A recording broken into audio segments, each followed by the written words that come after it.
Hi, my name is Corey Hart. I'm an education specialist for Vermont Fish and Wildlife, and today we're going to be focusing on the Spincast rod and reel, also commonly referred to as a closed face rod and reel. The difference between a closed face is that we actually hold it with the reel facing up, and you can't actually see the line, so the line's hidden, and we have this nice little push button right here that allows us to get out there and cast. Most people use Spincast rod and reels when they're first getting started fishing. It's a really easy style of fishing, and we most commonly see them used with a worm and bobber rig, and that's what we're going to be focusing on today, is showing you how to rig up and have some luck catching some fish. Fishing with a worm and bobber is a great method when you're first getting started, and the reason for that is just about any fish species we have in Vermont will go after a worm. If I go out there and cast today, I might get a trout, I might get a panfish, a bass. There's a lot of different species that I could catch. So to get started, what we're going to do is show you how to cast this out there and how to rig it up as well. There's a few main things with this style rod that I want to be aware of. And the first is going to be the reel. So the reel, when I use this, we always hold it with the reel facing up. And you'll see I have this button right here.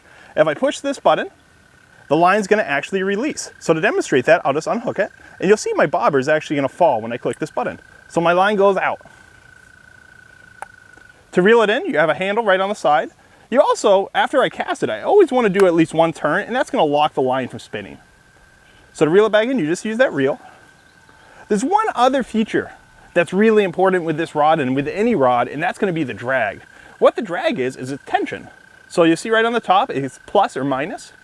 So I can loosen it or tighten it. And what that means, if I was to pull on it right now and a big fish came by and hit it, my line would snap. If I loosen my drag and just put a little bit of tension, I could catch a really big fish because it'll be able to take out some line. So to take out some line, I'd reel it in a little bit and then take out some more. So you're able to catch a really big fish if you do loosen your drag or adjust it. Now it's time to go fishing, so we're going to put our worm on the hook.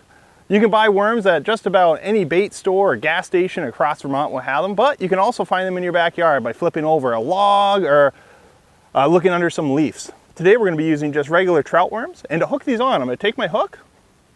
I'm going to hook it on not just once, because if I hooked it on like this one time, the fish is going to come by, bite the end, and rip my worm off, and I won't catch it. So instead of just hooking it once, I'm going to hook it on 2, and even 3 times if I can get it on.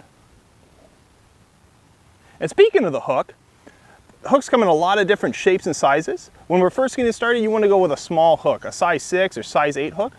If I'm fishing with children and going after panfish, oftentimes I'll like to have a longer shaft to my hook, and that makes it a little bit easier to take out of the fish's mouth.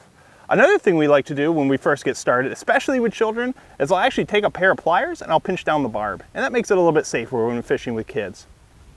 Another part of my rig is going to be my split shot, and the sinker allows me to get my worm down to the right depth, and I usually put that about 8 to 10 inches up.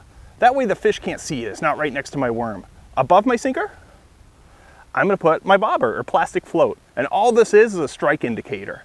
So it's going to give me a little bit more weight when I cast it out there, but it's also going to be what tells me when a fish is on the line. So if the bobber goes down or starts wiggling or going off to the side, that means I have a fish on.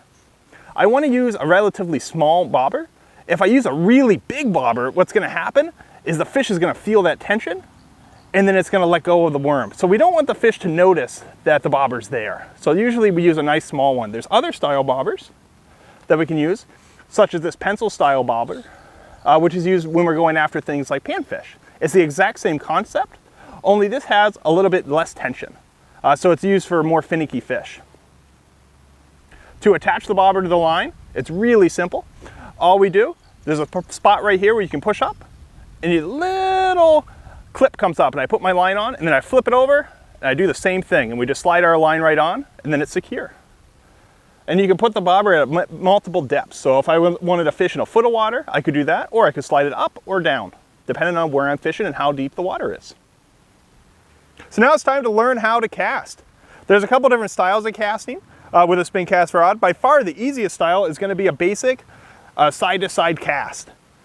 That's the most easiest way to control it. So all I'm going to do is I'm going to take my thumb, I'm going to put it right on this button, and I'm not going to let go. I'm going to hold my rod off to the side, and let's say I wanted to cast right towards that tree. All I'm going to do is keeping my rod nice and flat. I'm going to spin it right towards that tree, and when I get pointed at it, I'm going to let go. And wherever I point my rod and release, that's going to be where it goes. So You'll see how that bobber went directly where I was pointed. With casting out there, we don't want to go super hard and aggressive, so we're not playing baseball. We're going nice and gentle with my wrist. So now that I cast out there, I don't reel it right in either. I'm gonna wait, and we're gonna wait for that bobber to go under. When the bobber goes under, it means I have a fish on, and then I do something called setting the hook.